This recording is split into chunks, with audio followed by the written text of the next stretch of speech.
Family and friends, I welcome you into this gathering, which is made sacred with the spirit of love and friendship you bring to us.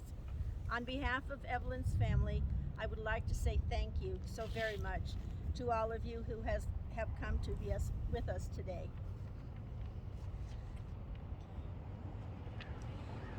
When Randy and I started doing the arrangements, we really weren't sure of what to do because we've not gone through this before.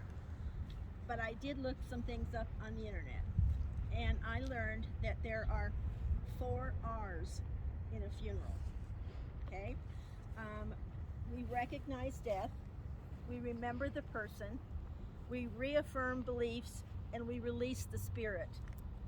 To recognize, we are here to say our final goodbyes to Evelyn, Mom, Grandma, Great-Grandma, and Great-Great-Grandma, who would not have wanted us to make a big fuss, and so we'll keep our observance short and sweet today.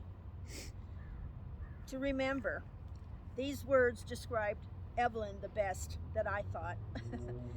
Number 1, she was frugal. She once told Randy that when she passes, just call the government and have them bury me. No need for anything fancy. I won't be there anyway. She was generous. When she lived with us, she spent many hours writing checks to every charity that asked for help.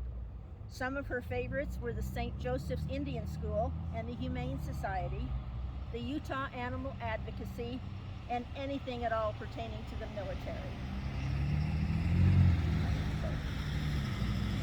Number 3, she was proud.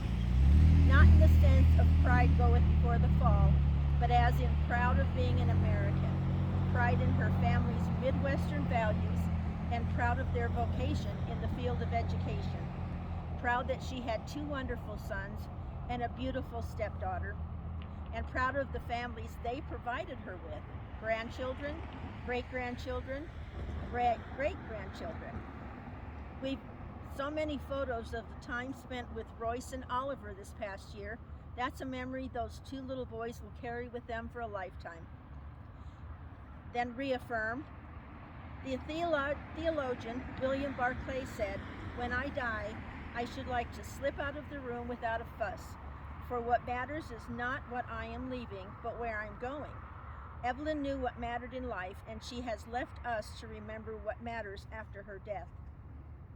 As the Beatles eloquently sang, "All you need is love," let us extend our love for Evelyn in our daily interactions and by keeping her love alive in our hearts.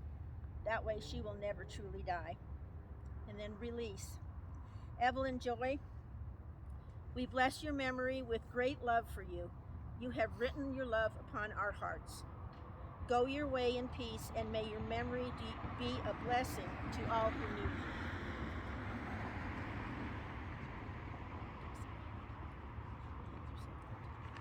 At this time, I would like to ask anybody who would like to come up and say a few words to please do so, and we'll get back to it. Okay? Thank you. Brandy?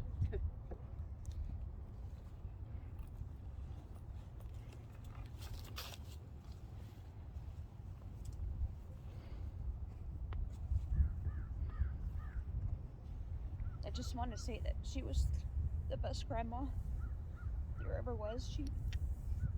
I was close to her, closer than I was ever to any of my other grandparents. And she helped us out a lot. Sorry.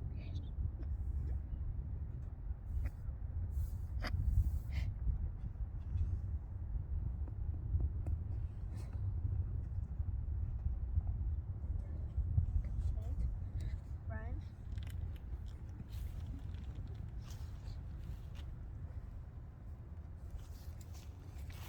It said, should I stop and start it again? Some of my earliest memories were it's over fine. at Grandma's Okay. apartment, Yeah, just keep. going swimming, feeding the ducks, sometimes watching football games with her, and sitting around. She would teach me new card games all the time, and just some of my earliest memories were of her playing in the big tree outside her apartment. And, it was just she had that much of an impact. You know, I don't think I was old enough that I really should remember that stuff, but I remember it clear as day, and it's something I'll always remember. So the kindness and gratitude that she treated me and my family and my son was above and beyond, and I'll always appreciate and respect that out of her, and that's how she really treated everyone. So it wasn't just because we were family or I was her grandson or he was her great-great-grandson. You know, she treated everyone the same, and I really will always remember that from her and have those memories forever. So I will always appreciate that. Right? Yep. We'll always remember that. Yep. Yep. So we love you, Grandma. Just rest easy. I probably won't get through anything. She was, as you know, she was frugal. She didn't ever buy anything for herself. She always bought for the others. She'd go see my brother and his wife Paulette almost every Thanksgiving. They usually wound up living near casinos. That was one of her favorite things to do, is hit the casino, and especially the buffets. She never wanted anything, wouldn't buy for herself, but talk about feeling like a queen. They always bought her something special, and she'd come home from those trips just on cloud 9. She felt like she was a princess or a queen when she was out there, because they were able to take such good care of her. And Robert and Colette, you need to know that she really, really loved the time with you guys. And we're sorry you can't be here, but in a way you are. So I love you, Mom. Be seeing you in several years, I'm sure. I know you're going to watch over us and protect us. You always have. And that's about all I can do. Right, little boy? You're pretty handsome for a little boy.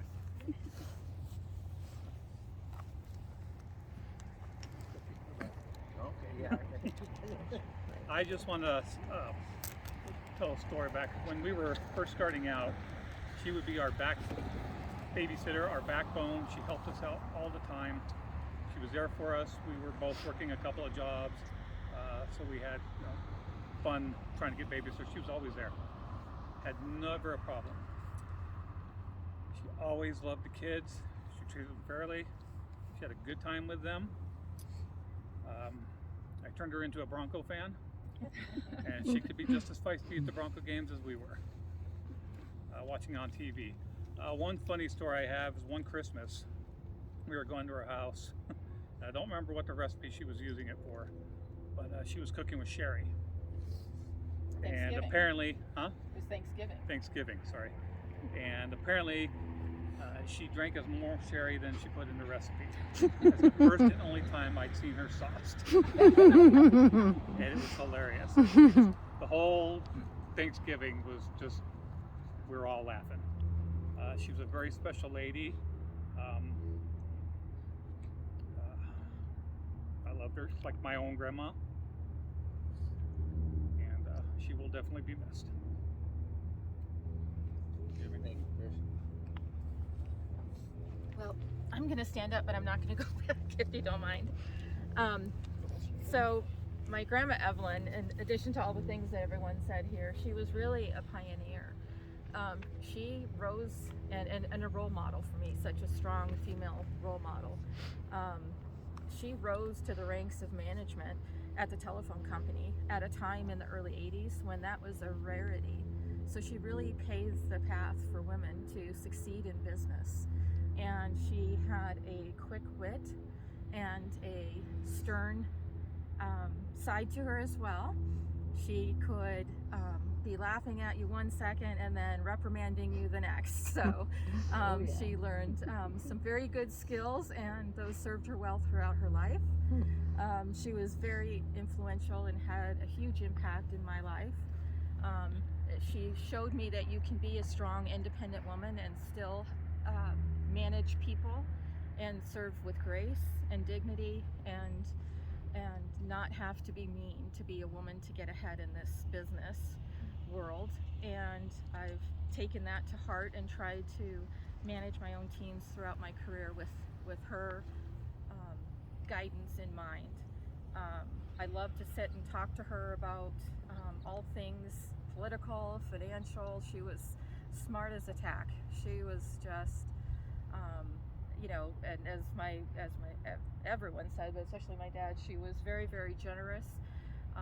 I don't know if you guys even know this, but she came to, my husband and I got married in by the Justice of the Peace, and she came and signed our marriage certificate almost 35 years ago. Aww. And then took us out to eat because we were very young. I was 19 and my husband was 22. And so she took us out to eat afterwards at the Western Sizzlin'. So we had our wedding dinner at the Western Sizzlin', and Grandma paid. And that was just such a treat for us back then. And she always did things like that. She just had this light about her always. She never complained. She never complained. Even if she had, you know, she wasn't feeling well, she always smiled, she laughed, and I'm gonna miss her tremendously. So, Grandma, thank you for touching all of our lives in so many different ways and blazing a trail that we can all learn from and follow in your footsteps. I hope you are having fun with all of the Curl girls up in heaven and reunited with your brother and your mom and your dad. And your sisters. Love you. Okay, this is completely inappropriate, but you'd appreciate it. The mailman's here with the last request for donations. Chasing her down. Okay, I'm done. Come on back and finish her up, baby. Okay, I found this poem by an author named Donna Ashworth, and I'm going to read it to you, and then I have one more short thing, and then I'll be done. Okay, if this doesn't scream Evelyn, I don't know what does. She gathered beautiful things along the way to pass on, not clothes or jewels. She gathered starlight when she couldn't sleep and sprinkled it on her stories so that the children of her children would listen in wonder and remember with delight. She gathered lessons learned at rock bottom, shared them with strangers and friends alike, to save them the need to sink so far themselves. She gathered precious, life-giving laughter and regaled the world with her humorous reminiscing of her follies, her foibles, and her mishaps. She gathered things that may not have caused anyone's eye at an auction, but when examined closely became true treasure maps to this life's gold mines. And that's what Evelyn was to all of us. I have one more quote from Buddha, and it says, sorry, and it's, Sorry. knock, knock, we're coming. We used to always say She that. said, can I get a little rest? We used to knock on, she used to live downstairs, and we used to say knock, knock, because there wasn't a door Before we go down. before we go down. And then she got a door, and she used to leave it open for us, and we would knock like 2 or 3 times when we were coming down. So I'm sorry, Evelyn. I think she wanted you to do that. This is a quote from Buddha. Even death is not to be feared by one who has lived wisely. And she lived wisely. She did not fear death. She knew that she wanted to go home. The last night that she was there with Randy, she was talking to someone, and it wasn't Randy. And she was giggling, and she was laughing, and she wasn't looking at him. She was looking. So I know her sisters came together and to walk her back. And that's all any of us are doing, is walking each other home. Okay. One thing I'd like all of us to stand April, you can stand. We'll stand behind you. And I just wanted to say,